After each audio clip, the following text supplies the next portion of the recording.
Hello guys, ഇന്ന് നമ്മൾ ഉണ്ടാക്കാൻ പോകുന്നത് ഒരു സ്പെഷ്യൽ ഡിഷാണ്. അതായത് നിങ്ങളുടെ വീട്ടിൽ ഇന്ന് രാവിലെ ഇഡ്ഡലി ഉണ്ടാക്കിയിട്ട് കുറച്ച് ഇഡ്ഡലി ബാക്കിയുണ്ട് എങ്കിൽ നമുക്കതുകൊണ്ടൊരു ഗംഭീരമായ ഇഡ്ഡലി മസാല ഇന്ന് ഉണ്ടാക്കി നോക്കാം. ഇഡ്ഡലി മസാല ഉണ്ടാക്കാനായിട്ട് ആരും തന്നെ ഇഡ്ഡലി ഉണ്ടാക്കാൻ നിൽക്കണ്ട. നിങ്ങളെ വീട്ടിൽ അന്നേ ദിവസം രാവിലെ ഉണ്ടാക്കിയിട്ട് ബാക്കിയുണ്ടെങ്കിൽ മാത്രം ഇത് പരീക്ഷിച്ച് നോക്കിയാൽ മതി. ഞങ്ങളെ വീട്ടിൽ ഇത് ഇടയ്ക്കിടയ്ക്ക് പരീക്ഷിച്ച് നോക്കുന്നതാണ്. അത് സക്സസ് ആയതുകൊണ്ട് മാത്രമാണ് ഞാൻ നിങ്ങളിലേക്ക് എത്തിക്കുന്നത്. ഇതുണ്ടാക്കാൻ വേണ്ടുന്ന സാധനങ്ങൾ എന്തെല്ലാമെന്ന് നോക്കാം. മെയിൻ സാധനം ഇഡ്ഡലി തന്നെ. ഇവിടെ ഞാനൊരു 15 പീസ് ഇഡ്ഡലി എടുത്തു വെച്ചിട്ടുണ്ട്. 2 വലിയുള്ളി, 2 തക്കാളി, 2 ക്യാരറ്റ്, ഒരു വലിയ ഉരുളക്കിഴങ്ങ്, 4 പച്ചമുളക്, ചെറിയ കഷ്ണം ഇഞ്ചി, കുറച്ച് വെളുത്തുള്ളി. ഇത്രയും വെജിറ്റബിൾസ് ആണ് വേണ്ടുന്നത്. രാവിലെ കുതിർത്ത് വെച്ച് വൈകിട്ട് വേവിച്ചെടുത്ത ഒരു 1/4 കിലോ ഗ്രീൻ പീസ്, 3 മുട്ട, ഒരു 1/4 കിലോ ചിക്കൻ, ആവശ്യത്തിന് കാശ്മീരി മുളക് പൊടി, കുരുമുളക് പൊടി, മഞ്ഞൾപ്പൊടി, ഗരം മസാല, ഉപ്പ്, മല്ലിപ്പൊടി. ഇത്രയും പൊടി ഐറ്റംസ് ആണ് വേണ്ടുന്നത്. അവസാനമായിട്ട് ടേസ്റ്റിന് വേണ്ടി കുറച്ച് ടൊമാറ്റോ സോസും. ആദ്യം തന്നെ നമുക്ക് ഇഡ്ഡലിനെ ചെറിയ പീസാക്കിയിട്ട് മുറിച്ച് വെക്കാം. അധികം ചെറുതാക്കി മുറിക്കരുത്. ഒരു മീഡിയം സൈസായിട്ട് മാത്രമേ മുറിക്കാൻ പാടുള്ളൂ.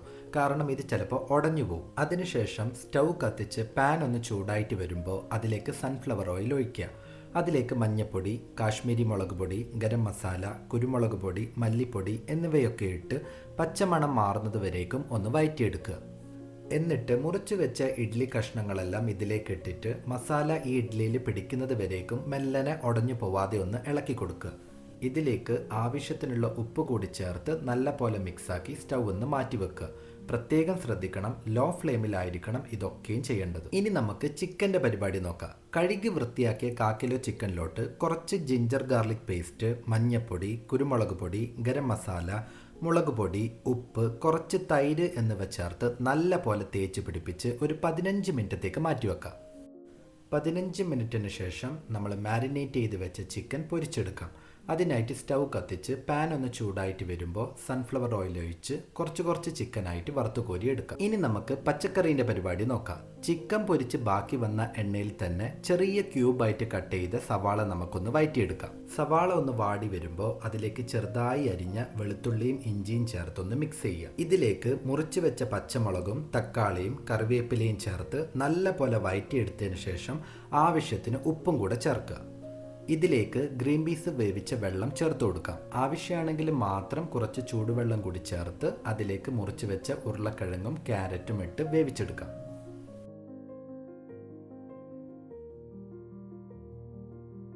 ഒന്ന് തിളച്ച് വരുമ്പോഴേക്കും അതിലേക്ക് കുരുമുളക് പൊടി, ഗരം മസാല, കാശ്മീരി മുളക് പൊടി, പിന്നെ ഒരു 2 വലിയ ടേബിൾ സ്പൂൺ ടൊമാറ്റോ സോസും ചേർത്ത് നല്ല പോലെ ഇളക്കി മൂടി വെക്കുക.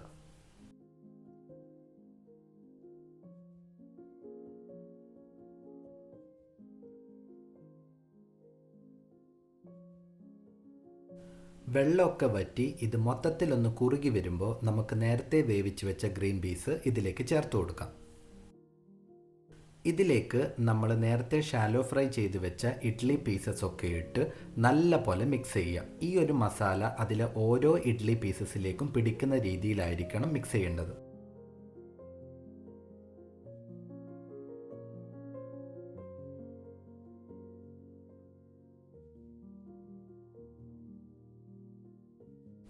ഇനി ഇതിലേക്ക് നമ്മൾ നേരത്തെ പൊരിച്ചു വെച്ച ചിക്കൻ എല്ലൊക്കെ കളഞ്ഞ് പിച്ചി ഇട്ട് കൊടുക്കുക. എല്ലോടെ ഇടുന്നതിനേക്കാളും നല്ലത് ആ ഒരു ഫ്ലഷ് മാത്രം അതിൽ ചേർക്കുന്നതാണ്.